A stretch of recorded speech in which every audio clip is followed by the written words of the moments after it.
Universal truths. They are the universe and the truths that you can't deny. The universe aids you and helps you. As a universal truth, masculine, it is the way in which you function from a universal fashion. You were put on this planet with this masculine energy. All of you have it. Every living thing has it. And when you define what the masculine is, power, strength, protection, provision, creation, these are universal truths. Oh yes, the universal truth of the feminine, we can say the same thing. The feminine has qualities. The nurturer, the storyteller, the childbearer, the one that provides and creates. The creative energy is the feminine. You are binary. You are. You are masculine and feminine. Whether you're a male or female doesn't matter. Now, the curious thing when I look at you and I say, all right, let's broaden out and call it the universal truth of humanity, you can take the masculine and feminine and interlace them to create who you are. That is a universal truth. Often you look at a lesbian couple or a gay couple and you'll say, oh, that's the feminine one, oh, that's the masculine one. You do that because you're programmed to think there needs to be a male and a female. Well, there doesn't need to be.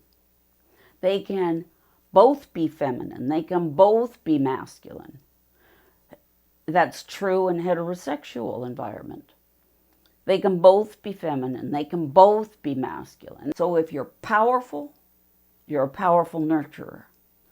If you're creative, then you're going to use your, what do we want to say, creative talents for protection. The male, yes, he's intuitive because he has that feminine quality. But his brain is made up a little bit differently. For the woman, her brain is created in a way, and I'm not talking about logics and loose wires. I'm talking about the white matter between the two halves of your brain. For a woman, it's greater. A man, it's smaller. And this is the superhighway that your pineal gland talks to.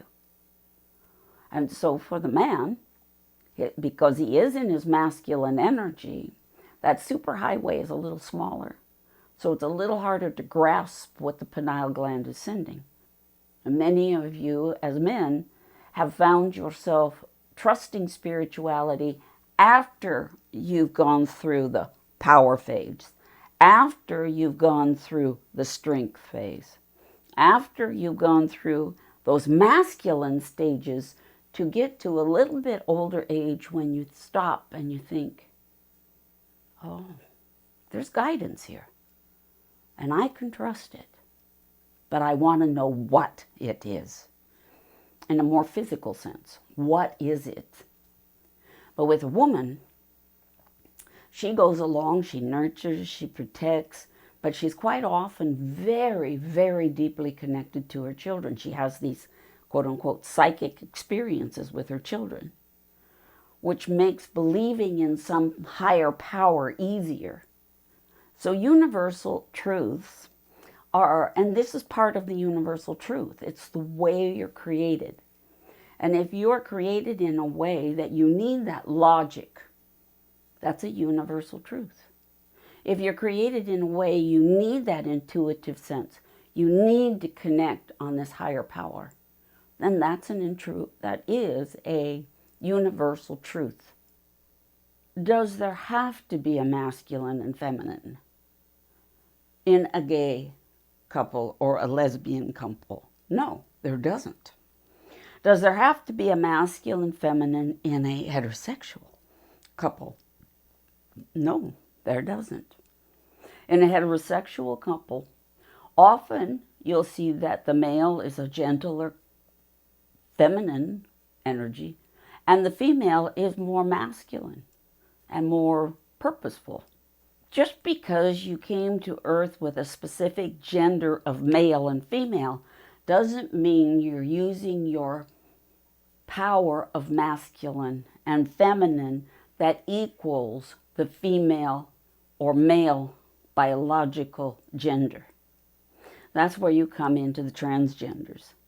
Because if they come in as a male, but they're feminine, and they just cannot relate to the masculine aspect of themselves. Or vice versa, they come in as a female and they just can't relate to the female body. They just can't relate to it. And so they live in their masculine side, often changing genders. Whether it's a male or female, the transgenders can change their bodies.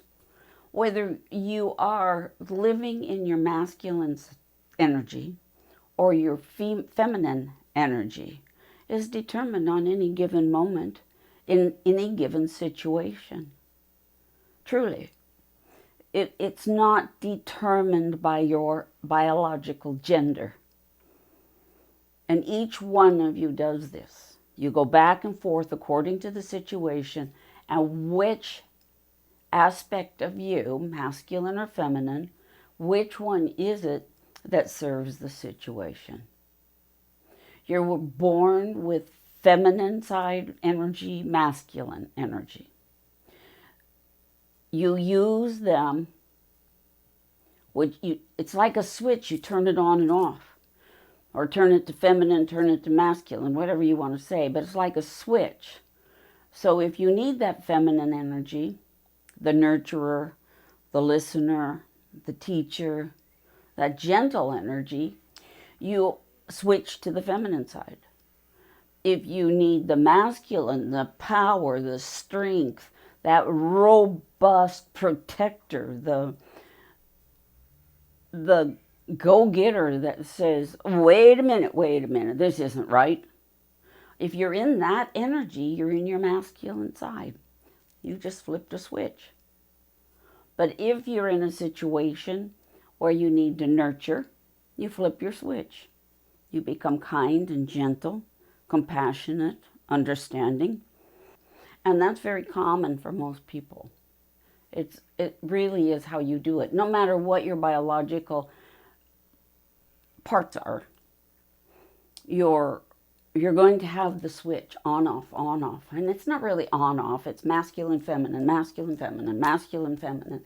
Because you use those qualities all the time in everyday life. They're in you. They're a part of you. It doesn't matter about your biology. These energies are in you, and you use them when they're appropriate. Give you something to think about. See you next time.